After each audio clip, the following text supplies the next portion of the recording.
Rajasthan Royals కి షాకుల మీద షాకులు తగులుతున్నాయి. IPL 2026 ప్రారంభానికి ముందు ఆ ఫ్రాంచైజీలో భారీ మార్పులు ఖాయమని అనిపిస్తోంది. మొన్నటికి మొన్న ఆ ఫ్రాంచైజీకి రాహుల్ ద్రవిడ్ గుడ్ బై చెప్పగా ఇప్పుడు సీఈఓ జేక్లష్ మెక్రమ్ తన పదవికి రాజీనామా చేశాడు.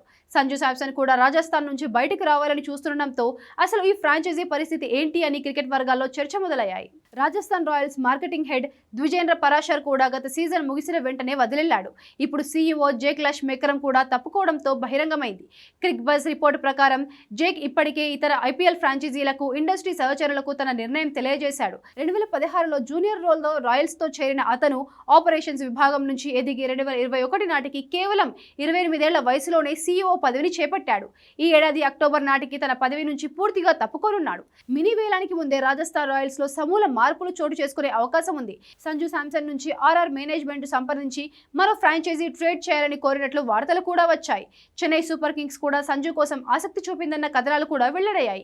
సంజు మొదట బయటికి వెళ్తాడు అనుకునే సమయంలో వరుసగా ద్రవిడ్, జాక్ ఇద్దరు గుడ్ బై చెప్పడంతో అందరూ షాక్ లో ఉన్నారు. మెక్రమ్ బయటికి వెళ్తున్నట్లు వచ్చిన ఊహాగానాలు తాజాగా సౌత్ ఆఫ్రికా టీ20 లీగ్ వేలంలో అర్థమైంది.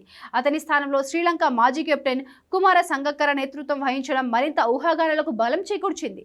సంగక్కర మళ్లీ లాయర్స్ ప్రధాన కోచ్ గా తిరిగి వస్తారన్న ఊహాగానాలు ఇప్పటికే బలంగా వినిపిస్తున్నాయి. రాయల్స్ శిబిరంలో జరుగుతున్న ఈ తరహా సంఘటనలకు ప్రధాన కారణం జట్టు ప్రదర్శన విఫలం కావడమేనని భావిస్తున్నారు. ఈ ఏడాది జూలైలో జరిగిన టీం రివ్యూ తర్వాతే మార్పుల ద్వారం మొదలైంది.